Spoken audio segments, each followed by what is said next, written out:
Hotel میں نا ایک بابا جی برتن مانجتے تھے، بوڑھے آدمی تھے، 70 سال کے قریب عمر تھی. ان کا ایک بیٹا تھا، ایک بہو تھی، ایک پوتا تھا، لیکن وہ بیچارے بیٹا بیمار رہتا تھا تو لہذا وہ خود مزدوری کرتے.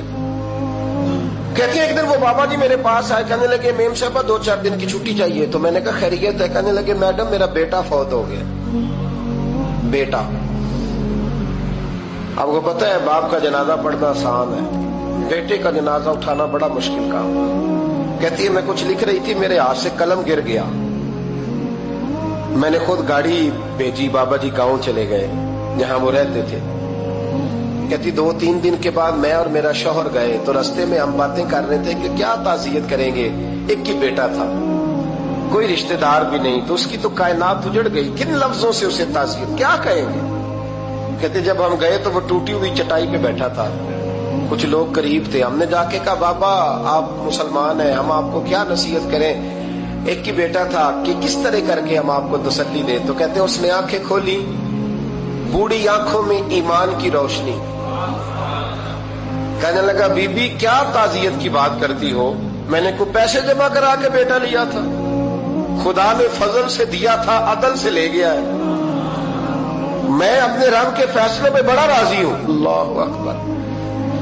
وہ خاتون کہتی ہے کہ وہ بابا جی سے میں نے کہا کہ چلو آپ 1 مہینے کی چھٹی کر لے. تو کہنے لگا نہیں میڈم میں مسلمان ہوں، مفت کی روٹی نہیں کھاتا، مزدوری کر کے کھاتا ہوں، میں انشاءاللہ 2-3 دن کے بعد کام پہ آ جاؤں گا.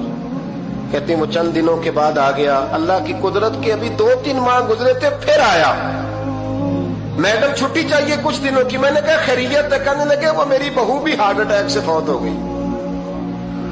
کہتے اب میں بھی تڑپ گئی اور عیسائی ہو کہ میری آنکھوں میں آنسو آ گئے.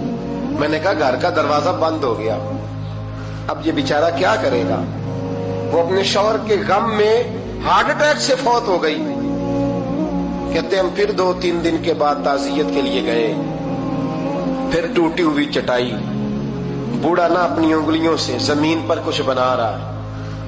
کہتے قریب گئی اور میں نے جا کے کہا بابا اب تو تسلی آپ نے خود ہی کرنی ہے، جو نظام تھا وہ تو ہو گیا. تو کہتے ہیں پھر اس نے آنکھیں کھولی، آسمان کی طرف دیکھا تو کہنے لگا بیٹی کوئی پریشانی نہیں، میرا بیٹا بغیر شادی کے بھی تو فوت ہو ہی سکتا تھا، بس میرے مالک نے جب چاہا جیسے چاہ ہوا. میں انشاءاللہ 2-4 دن کے بعد کام پہ آؤں گا. یہ میرا 3-4-5 سال کا پوتا ہے، ابھی اسکول داخل ہوا ہے، میں ساتھ لے آؤں گا، وہاں میرے ساتھ اوپر کوارٹر میں جہاں میں رہتا ہوں یہ بھی رہے گا.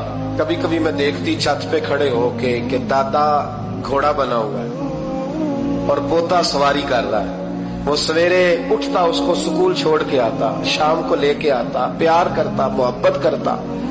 3ری منزل پر ہم نے کوارٹر دیا ہوا تھا، وہاں دادا پوتا رہتے. اللہ تو بڑا بے نیاز ہے. کہتی ہے اقبال ایک دن نا پوتا اوپر والی منزل پہ کھیل رہا تھا، اس کا پیر پھسلا، وہ گردن کے بل زمین پہ گرا. مجھے خبر ہوئی تو میں دوڑی، ایمبولینس منگائی. خون سے لتھڑے ہوئے اس بچے کو دادے نے اپنی گود میں رکھا. اور جب ہم ہسپتال کی طرف گئے تو ہاسپٹل بعد میں آیا، جناب اسرائیل پہلے آ گئے اور کہتے ہیں وہ گود میں دم توڑ گیا. پھر دادے نے اسے اپنے ہاتھوں سے غسل دیا، پھر اس نے اپنے بوڑھے ہاتھوں سے قبر کھودی اور پھر مٹی ڈال کے کہنے لگا انا للہ و انا الیہ راجعون. جے سونا ہی میرے دکھ وچ راضی، جے سونا ہی میرے دکھ وچ راضی. پھر سکھ نو چلے ڈاواں. کہتے ہیں وہ مٹی ڈالی اس نے اور جب وہ واپس پلٹا تو میں بازو سے تھام کے ہوٹل قریب لائی اور میں نے اس کے قریب کہا کہ بابا تو ٹوٹ گیا ہے، تو بکھر گیا ہے. تو کہتے ہیں یوں اس نے ہاتھ رکھے اور یوں آنسو چھٹک دیے. کہنے لگا میڈم کیوں میرے اندر کوئی عقیدہ نہیں، میں کوئی لوارث ہوں، میرا کوئی رب نہیں، میں کیوں پریشان رہوں گا، میں تو پکا ہوا پھل ہوں. تھوڑے دن گزرے کہ قبر میں جاؤں گا اور جب جنت میں جاؤں گا تو اللہ میری بیٹے سے بھی ملاقات کرائے گا، میرے پوتے سے بھی ملاقات کرائے گا، میرا رب ساری ملاقاتیں کرا دے گا. میں اپنے اللہ کی رضا پہ بڑا راضی ہوں. وہ خاتون کہتی ہے میرا اور میرے شوہر کا کلیجہ پھٹنے لگا. میں نے کہا بابا یہ جذبہ کہاں سے ملتا ہے، یہ سکون کہاں سے آتا ہے، یہ کیفیت کیسے ملتی ہے؟ مجھے کہنے لگا تو نے لینی ہے؟ میں نے کہا تو کہنے لگا تو بھی گنبد خضرا والے نبی کا کلمہ پڑھ جا، اللہ تجھے سکون عطا کرے۔